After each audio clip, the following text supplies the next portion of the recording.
ठाणे शहराच्या भविष्यातील विकासाचा विचार करताना नागरिकांच्या मूलभूत सुविधांवरती कोणताही अतिरिक्त ताण पडू नये यासाठी ठाम भूमिका घेत परिवहन मंत्री तथा ठाणे जिल्ह्याचे पालकमंत्री प्रताप सरनाईक यांनी महत्त्वपूर्ण निर्देश दिले आहेत। तिकुचिनीवाडी परिसरातील मोजे, चितळसर, मानपाडा येथील आरक्षित खासगी जागेची पाहणी केल्यानंतर त्यांनी संबंधित अधिकाऱ्यांना स्पष्ट शब्दात सांगितले की या जागेवरती भविष्यात कोणत्याही प्रकारचं बांधकाम होणार नाही याची हमी देण्यात यावी।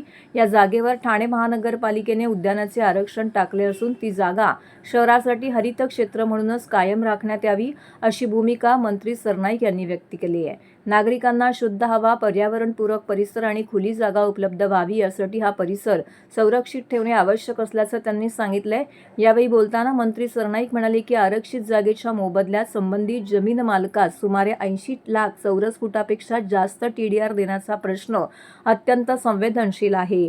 इतर मोठ्या प्रमाणामध्ये TDR मंजूर झाल्यास शहरावरती अतिरिक्त लोकसंख्या आणि विकासाचा ताण पडू शकतो। तसेच UDCPRच्या नव्या निर्देशानुसार विकासकांना अतिरिक्त FSI मिळतो। सध्या राहत असलेल्या नागरिकांना पायाभूत सुविधा व्यवस्थित तरी मिळाल्या पाहिजेत। तसेच भविष्यात होणाऱ्या नागरिकांचा विचार करून पाणी पुरवठा, वीज व्यवस्था, रस्ते, आरोग्य, सांडपाणी व्यवस्थापन आणि घनकचरा व्यवस्थापन यांसारख्या सर्व मूलभूत पायाभूत सुविधांची क्षमता वाढवून त्या पूर्णपणे सक्षम केल्याशिवाय कोणत्याही परिस्थितीत TDR मंजूर करू नये।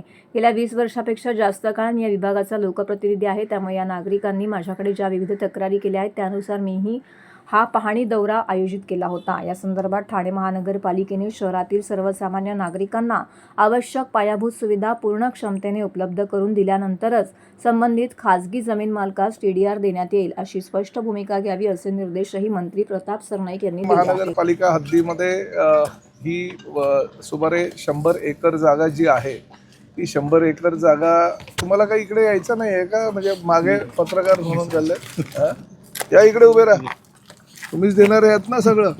हां, त्यामुळे 100 एकर जागा ही माझ्या मतदारसंघामध्ये महापालिकेच्या ताब्यात आलेली आहे।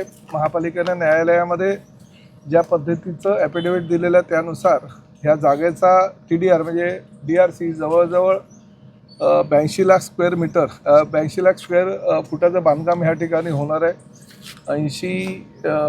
8 लाख स्क्वेअर मीटरचा हा एरिया आहे आणि डायाभाई अँड कंपनी नावाची जी कंपनी आहे त्या कंपनीला काहीतरी अधिकार यांनी दिलेले आहेत न्यायालयानं, त्यानुसार त्यांना ते DRC देण्याचा निर्णय महापालिकेनं घेतलेला आहे। परंतु ह्या भागाचा आमदार आणि त्याचबरोबर राज्याचा मंत्री म्हणून माझ्याकडे अनेक लोकांनी, पर्यावरणवादी संघटनांनी, त्याचबरोबर घोडबंदर रोड आणि शहरातल्या काही सामाजिक संघटनांनी अनेक निवेदनं दिलेली आहेत। त्यांच्या मतानुसार एवढा मोठा TDR जर ठाणे महापालिका क्षेत्रातील इमारतींवर लोड केला जाईल तर शहरातील ज्या पद्धतीनं पाणी पुरवठा योजना आहे किंवा रस्ते आहे किंवा अन्य ज्या डेव्हलपमेंट चालू आहे त्यावर फार मोठ्या प्रमाणात परिणाम होईल। कारण आत्ताच घोडबंदर रोडवासियांना आम्ही पाणी मोठ्या प्रमाणात देऊ शकत नाही, त्यांना टँकरचा पाणी पुरवठा करावा लागतो आणि अशा परिस्थितीमध्ये परत हा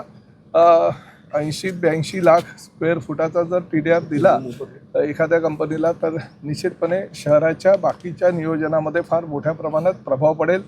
मी ADTP ठाणे महानगरपालिका यांनी आणि अतिरिक्त आयुक्त यांना दोघांनाही सूचना केलेल्या आहेत की नवीन डेव्हलपमेंट प्लॅन जेव्हा पब्लिश होईल त्यानंतर त्यामध्ये काय काय आरक्षणं आहेत, कुठली आरक्षणं काढलेली आहेत, कुठल्या आरक्षणाचा त्यामध्ये समावेश केलेला आहे ह्याकडे बघून नंतरच ह्या बाबतीत DRC देण्याचा आपण निर्णय घेऊ। कारण हे वादग्रस्त प्रकरण झालेलं आहे, कोणाला एवढा TDR कशा प्रकारे दिला जातो, कुठल्या न्यायालयामध्ये काय काय प्रकरण न्यायप्रविष्ट याची सगळ्याची दखल घेणं गरजेचं आहे आणि मी ह्या संदर्भात मंत्रालयामध्ये बैठक लावेल संबंधितांची। आज साईट व्हिजिट केलेली आहे आणि त्या बैठकीनंतर निर्णय घेईल।